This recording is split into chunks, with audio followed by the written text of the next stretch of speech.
பெத்த தந்தையும் தாயையும் கொண்டு போய் ஹாஸ்டல் அனாதை ஆசிரமத்தில் சேர்த்து விட்டுருக்காங்க. அதுக்கப்புறம் பார்த்தா இப்போ பொண்டாட்டியை வீட்டு கதவுக்குள்ளே விட மாட்டேன்னு வெளியே துரத்தி விட்டுருக்காங்க. அதெல்லாம் நான் பார்த்துக்கிறேன்றான். அதெல்லாம் ஒரு பெரிய ஒர்த்து இல்லாத மேட்டர் தான். ஸோ இப்படிப்பட்டது தான் தமிழ்நாடு ஃபுல்லாக பேசிகிட்டு இருக்கு. விஜய் பையன் அடித்த உடனே கையை முறுக்கிட்டு விஜய் அடைஞ்சிருக்கான். பையன் சேஷன் சஞ்சய். அதில் தான் பிரச்சனையே வந்துருக்கு. பெத்த அப்பனே அடிச்சிட்டியா அப்படின்ட்டு. வீட்டுக்குள்ளே இந்த அளவுக்கு அடியும் மிதி வாங்கிட்டு வெளியில் வந்து கவுண்டர் பண்ணி ஓடுவாள். அருவாள் எடுத்துட்டு பொண்டாட்டி கையை முறுக்கி குத்து குத்துனா அருவாள் எடுத்துட்டு வெளிப்பக்கமாக ஓடுவான் பஸ் ஸ்டாண்டுக்கு. அந்த கதையில் இருக்கு விஜய் கதை.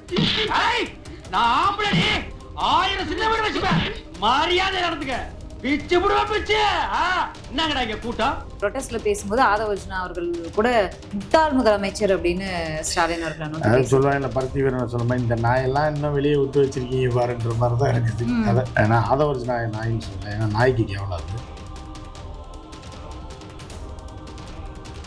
எஸ்ஓபி அதென்ன எஸ்ஓபின்னா அதுதான் சார். அந்த பிரச்சாரம் பொதுக்கூட்டம் அதுக்கெல்லாம் அனுமதி வழங்குறதுக்கு ஒரு வழிமுறைகளை கொண்டு வாங்கன்னு சொல்லி அவங்க யாருக்கு எதிராக போராட்டம் பண்றாங்க? அரசுக்கு எதிராவா இல்ல அந்த நீதிமன்றத்துக்கு? கொஞ்ச நாள் ஆச்சுன்னா அவங்களுக்குள்ளே அடிச்சுக்குவாங்க. விஜய் 2 பேர் தூக்கி போட்டு மிதிப்பான். அப்புறம் வந்து ஆதவர்ஜுனா வந்து புஷியானந்த் போட்டு மிதிப்பாப்புல. மாறி மாறி மிதிச்சு உருட்டி அவங்களுக்குள்ளே சண்டை போடுவாங்க. இன்னும் எலெக்ஷன் முடிகிற வரைக்கும் பாருங்க.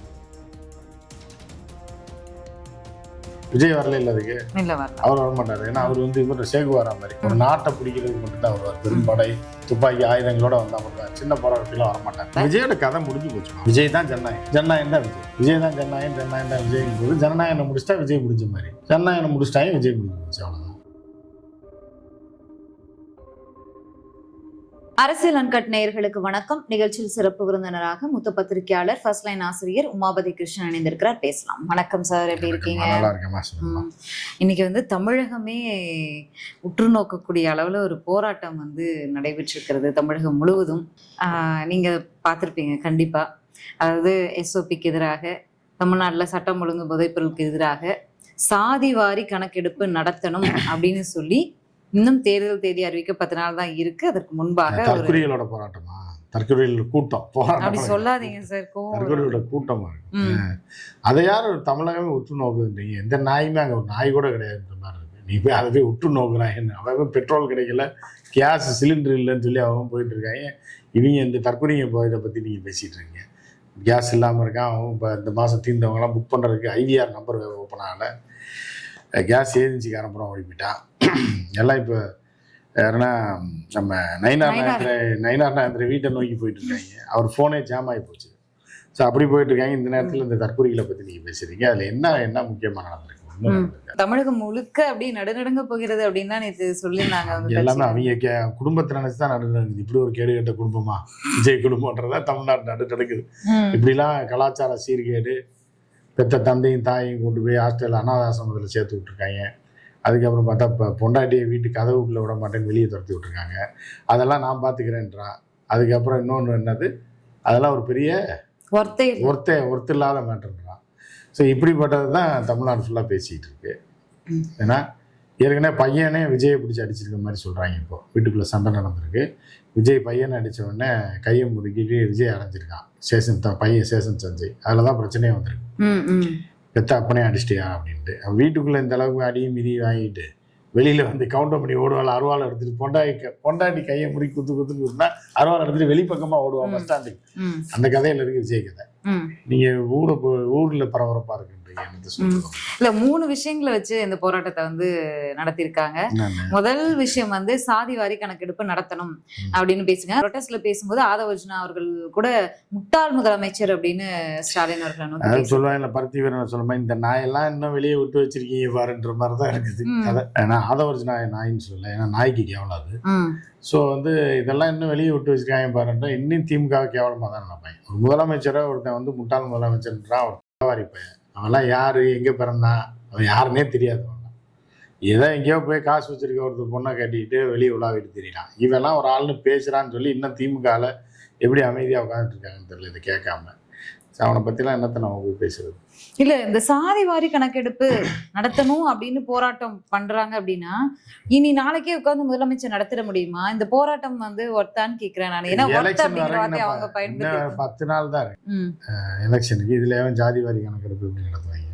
எவ்வளோ பேர் கூமுண்ட பயலுங்களா இருந்தால் அந்த வேலையை பண்ணுவான் இன்னைக்கு அப்படின்னு தெரியல. ஏற்கனவே படம் வரலையடா அவங்க படம், அதுக்கு ஏதாவது போராட்டம் பண்ணடா சென்சார் ஆஃபீஸ் முன்னாடி போனால் அதுக்கு தைரியம் கிடையாது மானங்கிட்டவனுங்களுக்கு. இவங்க படம் போச்சு ப்ரொடியூசர் மறந்து குடிக்கிற நிலைமையில் இருக்காப்புல, படம் வரலைன்னு அதுக்கு போராட்டம் பண்ணுங்கடான்னா முதல்ல இவன் படத்தை ஒரு சினிமாவை வெளியே கொண்டு வர முடியல. அதே கொண்டு வர முடியாத இவங்க வந்து ஜாதி வாரி கணக்கெடுப்புன்னா அவ்வளோ சீக்கிரம் கொண்டு வந்துட முடியுமா அப்படின்னு ஒரு கேள்விதான் இருக்கு. நீங்க தற்கொலை தரலைங்க அவங்க இல்ல, அது பல விவாதங்கள் தமிழ்நாட்டிலே நடந்திருக்கு.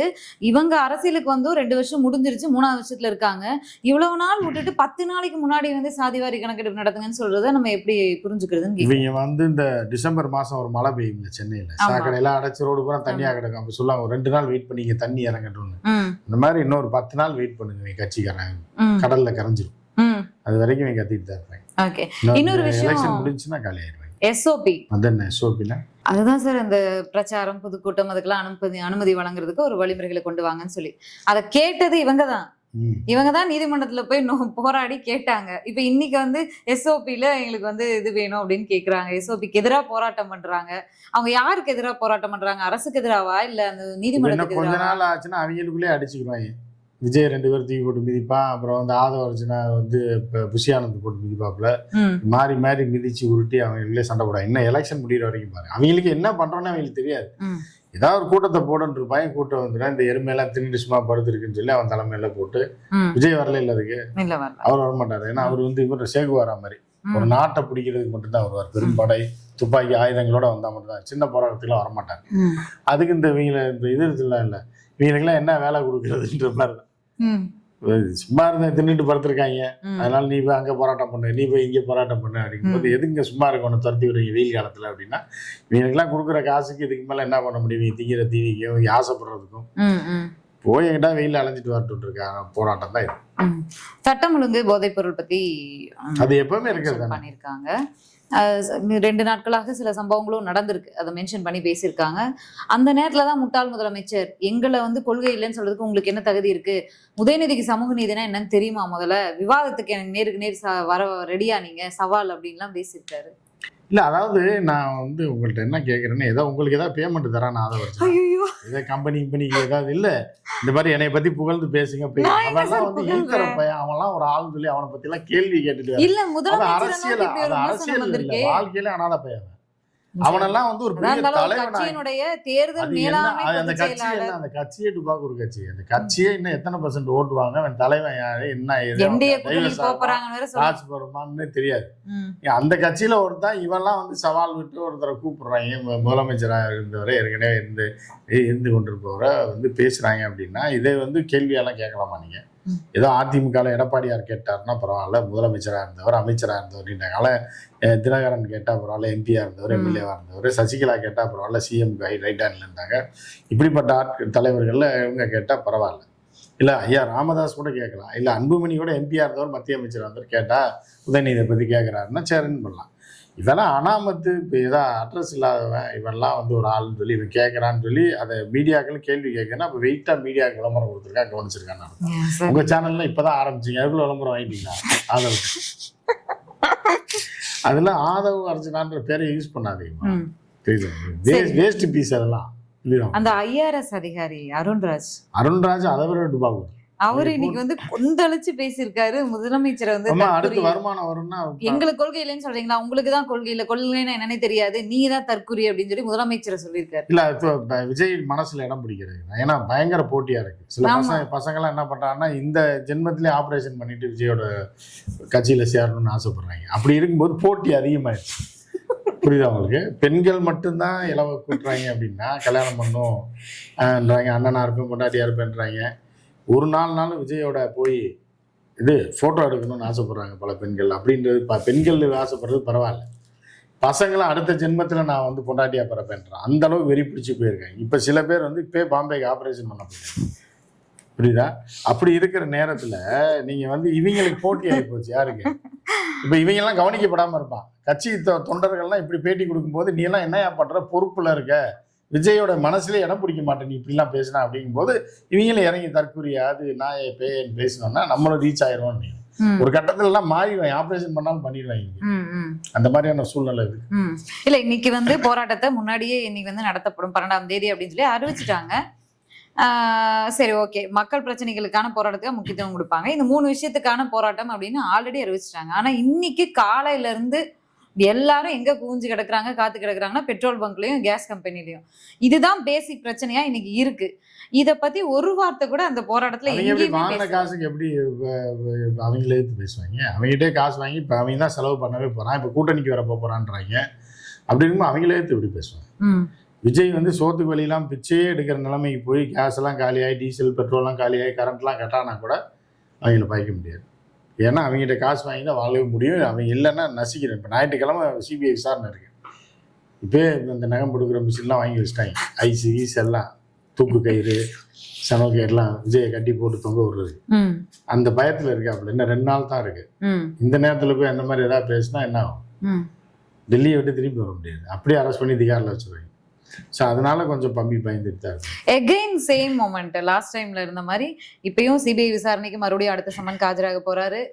ஜனநாயகன் படம் எகைன் ஒரு அடி. என்னன்னா ஓடிடியில் 120 கோடி ரூபாய்க்கு அமேசான்ல பேசியிருந்தாங்க. பட் அந்த நிறுவனம் வந்து பின்வாங்கி இருக்கிறது. சேம் இந்த ப்ரொட்டஸ்ட்டுக்கு இன்னைக்கு வந்து தமிழ்நாட்டில் எங்கேயுமே இது வந்து ஒரு விஷயமாவே பார்க்கப்படலை. விஜயோட கதை முடிஞ்சு போச்சுமா, அவ்வளோதான். ஜனநாயகன் எப்போ முடிஞ்சோ, விஜய் தான் ஜனநாயகன், ஜனநாயகன் தான் விஜய், விஜய் தான் ஜனநாயகன், ஜனநாயகன் தான் விஜய்ங்கும் போது ஜனநாயகனை முடிச்சிட்டா விஜய் முடிஞ்ச மாதிரி, ஜனநாயகனை முடிச்சிட்டாங்க விஜய் முடிஞ்சு போச்சு, அவ்வளோதான்.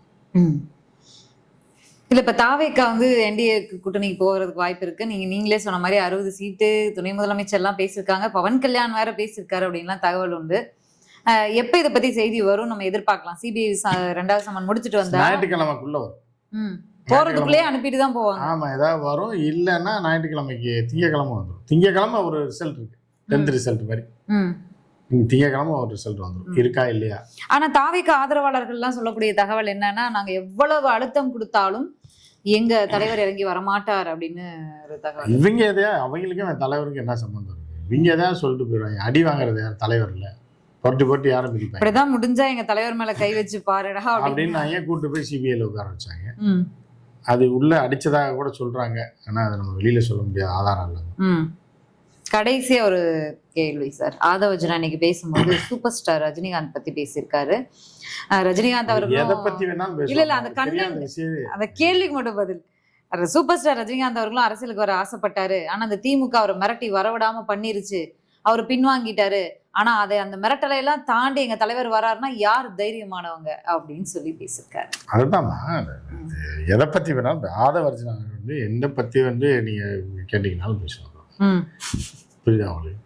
அவரும் யூடியூபரா சார்? யூடியூபர் இல்ல, வேற வந்து அரசியல்ல யூடியூபருக்கு பேட்டி கொடுக்குறவர். பேப்பர் எல்லாமே பேனா வச்சுட்டு சுத்திட்டே இருப்பேன். அந்த பேனா தொலைச்சிட்டான்னு நினைக்கிறேன். அது இப்ப வைக்கிறது இல்லை, சுத்திட்டே இருப்பான் பேனா வச்சு. அது வந்து ஒரு மேனரிசம். எல்லாத்துக்கும் காரணம் நீங்க தான் சார். ஆமா, அது வந்து அது பேனா வச்சு இப்படியே சுத்திக்கிட்டே இது பண்ணி இவங்களும் போய் எடுத்துட்டு இருந்தாங்க பேட்டி. அந்த பேனா எதுக்கு? புரியுதா உங்களுக்கு? அந்த பேனா காணாம இப்போ. புரியுதா உங்களுக்கு?